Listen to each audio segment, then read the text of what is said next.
Good morning, students.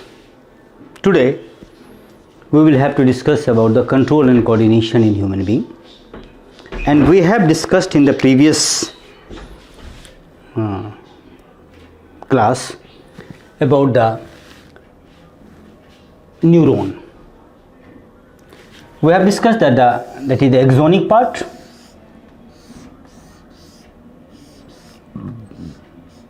it is the axonic terminal end, and it has certain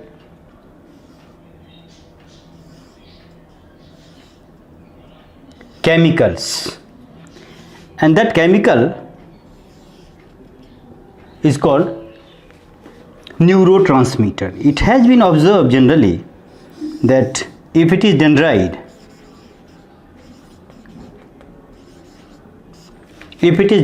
of the another neuron,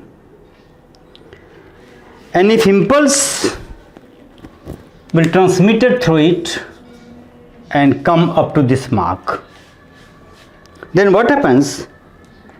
It can't pass through this particular gap,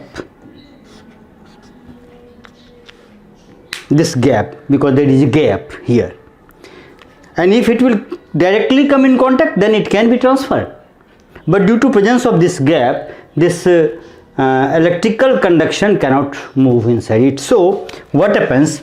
The certain chemicals are released. This gap is called synaptic cleft.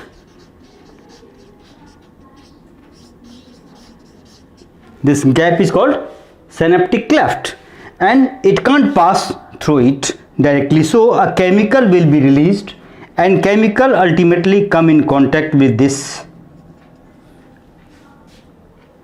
dendrites. This is called neurotransmitter, neurotransmitting agent, or they are responsible, and they are acetylcholine.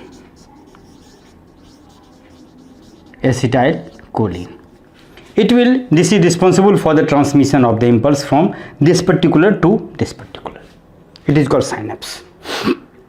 Now suppose it will here and it become excited and it start to transmit the impulse, then it will be excited due to the presence of these chemicals. So it has been observed that after this particular happening, when the message will be transmitted from this to this, then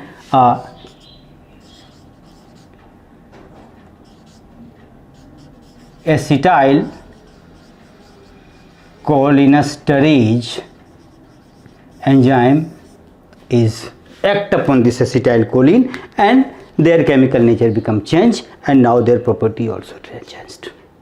So this is the synapse. But it has been observed in certain cases that this particular is attached with the dendrites, muscles,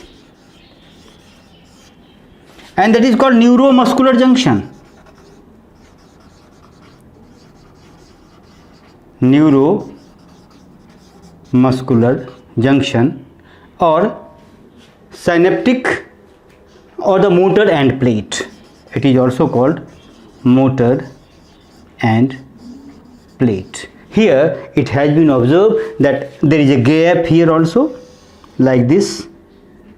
Not directly, the muscles are not directly close in contact with this particular neuron, and the similar process will be adopted for the transmission of the impulse from this to this. But it is the muscle, and this one is the neuron. This is the two type of the transmission, one through the synapse, another through the motor end plate, or through neuromuscular junction. Now generally it has been observed that the message will be transmitted from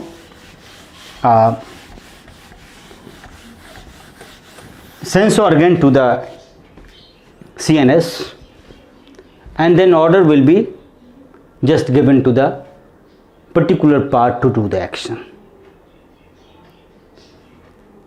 But in certain cases it has been observed that there is a reflex action, immediate action, and in this particular action both the CNS, that is called brain and spinal cord, will not involve, but any one is involved. So it may be the cranial or the spinal. We will discuss it later on, but firstly we will have to continue the structure of the brain, which will be started in the early stage, but today we will again discuss the whole of that particulars. So firstly, the how this particular nervous system has been classified. We will have to classify that particular nervous system or divide into different parts.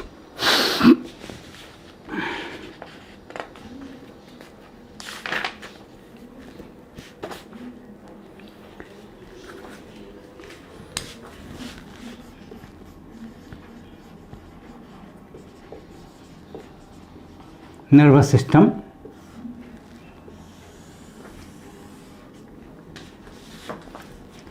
It is the CNS, central nervous system. It is the PNS, peripheral nervous system, and this one is the ANS, autonomic nervous system. It includes cranium and spinal cord. It includes nerves of brain and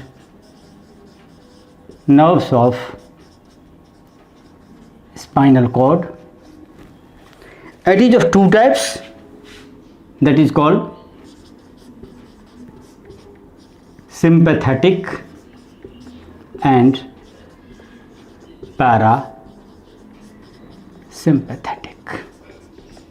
It includes all the actions which is voluntary.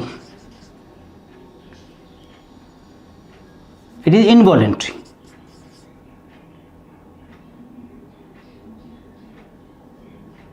Sorry.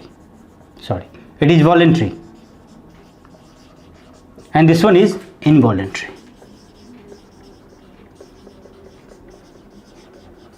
It means the action which will be controlled in our wills, that will be controlled by the CNS, PNS. So it is called voluntary action we will have to do, and it will be not in the control of the will, so it is called involuntary. They will perform their function as they want. Now we will have to discuss about the brain. Firstly, we will have to discuss about the brain.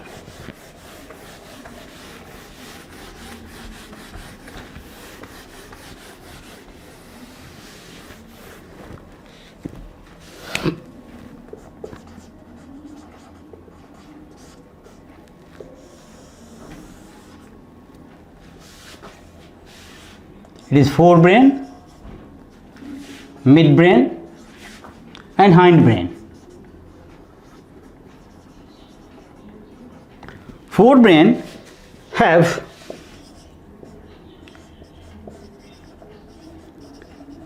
olfactory lobe, cerebrum and diencephalon. There are three parts, that is olfactory lobe, cerebrum or cerebral hemisphere and diencephalon.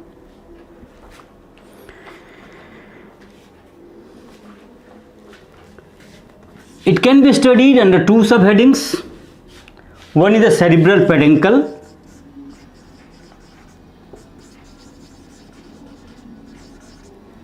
and another is the corpora quadrigemina.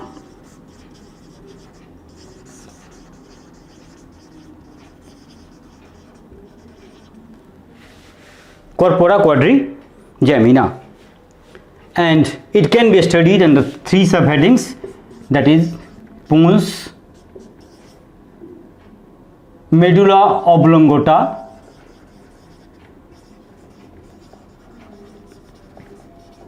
and cerebellum. It is called small brain, second largest part of the brain. Now, a common thing about the brain we have discussed in the previous lecture, but just before continuation of this, we will have to give a little idea that this brain is covered by the meninges, because it is present in the cranium, and the cranium is the hard part and brain is very much soft part. So it has need of the protection, and for the protection, three layers, that is called meninges, that is called dura mater, arachnoid mater and pia mater. Three layers are present, and they have two layers in between these two, that is called interdural space and interarachnoidal space, and those are filled with the fluid.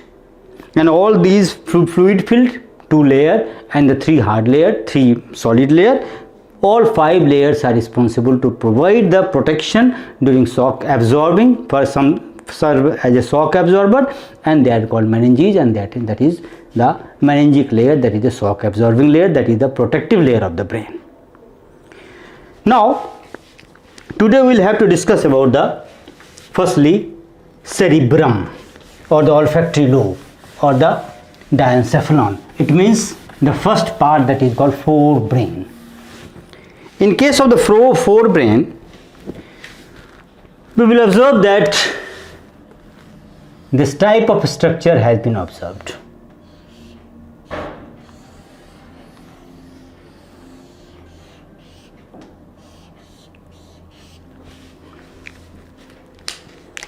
It is called olfactory lobe,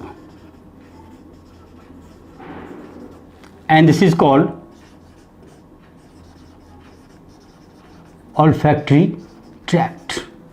Olfaction means sense of smell, and this is the part of the forebrain that is called olfactory. No, it is called olfactory bulb,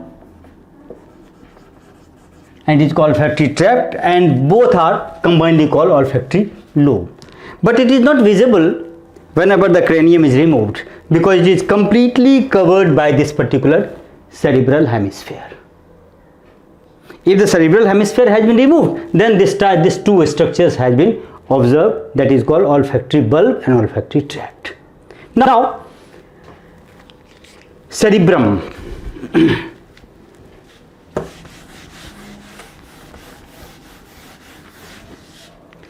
If you remove this particular cranium, then you can observe that the very much convoluted structure is observed, having a deep median sulcus like this.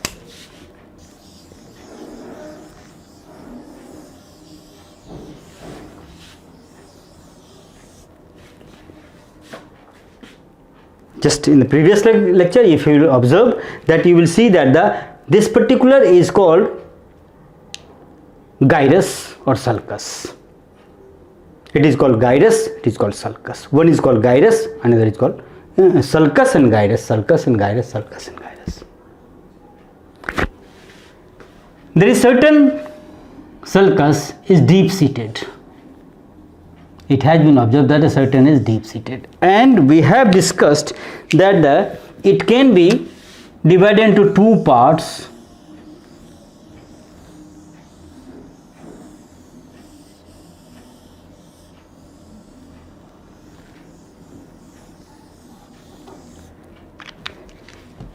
This one is called gray matter,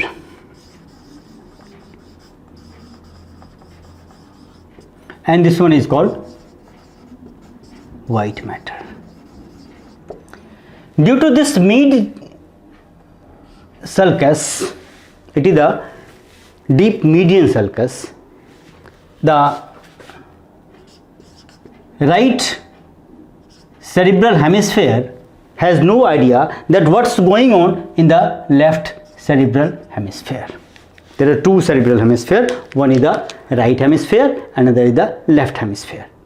So there is a band of the nerves are observed here, and they are responsible to transmit the message from this to this and from this to this, and that is called corpus callosum. That is called corpus callosum.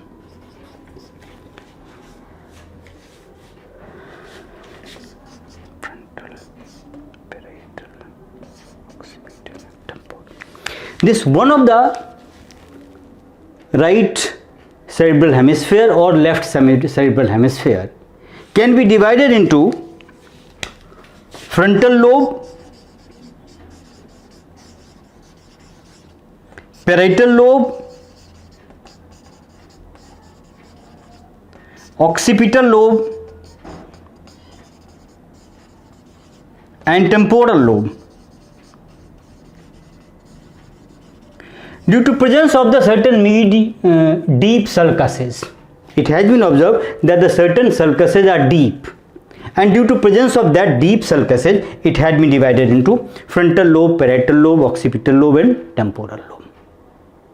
Understand? Now, it has been observed that the certain hormone releasing parts are also present inside brain. That is called epithalamus, hypothalamus. These are the certain parts are present, and these parts are present in the white matter like spot, and these all are combinedly called diencephalon.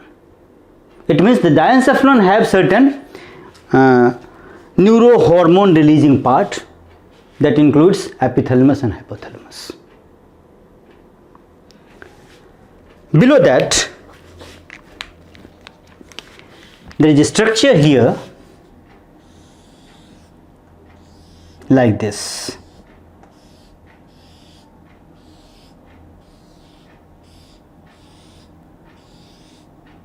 This type of a structure has been observed here.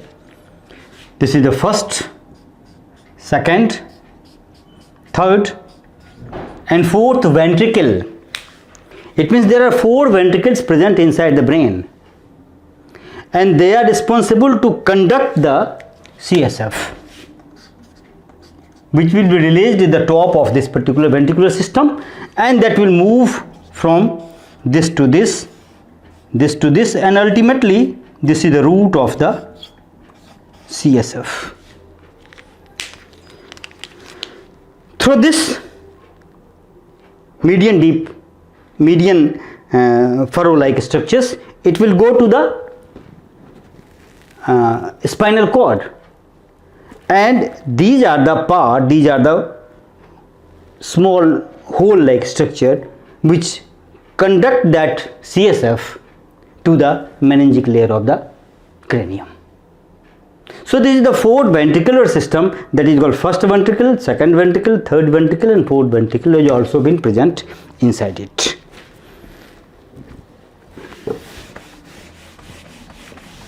Now in case of midbrain, just we have discussed that in midbrain there are 2 parts. One is called cerebral peduncle. This is the cerebral peduncle. Both sides, cerebral peduncle is here, and they are responsible to join the forebrain to hindbrain. It is a part of midbrain, and they are responsible to join the forebrain to midbrain. And in addition to that, there are certain spot is present. Inside white matter, certain gray matter is also present, and it is combinedly called bigemina, and this all combinedly form quadrigemina. It is called bigemina, and this is called quadrigemina, and this whole is called midbrain. Now, hindbrain.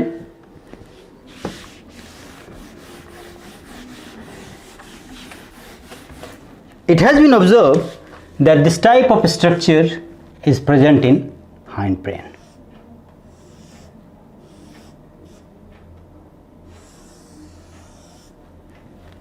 This is the pons varoli.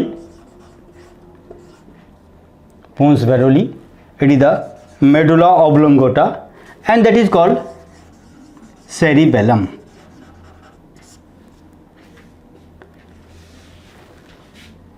It will open into the spinal cord, and this cerebellum have a middle vermis, and here this two is called cerebellar hemisphere.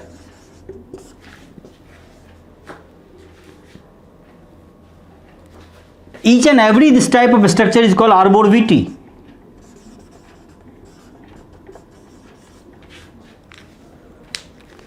And that is the part of the, these are the part of the brain, and they are functioning to control our action. Now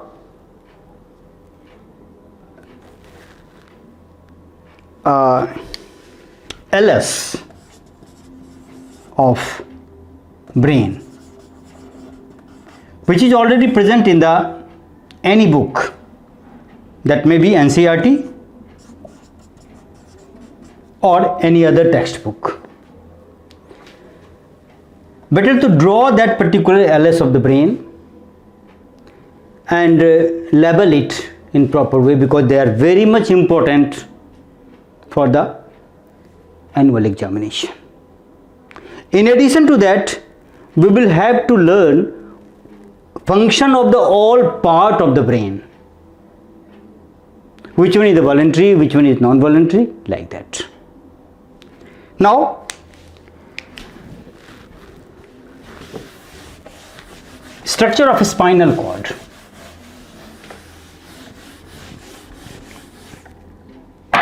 Which will be discussed in the next chapter.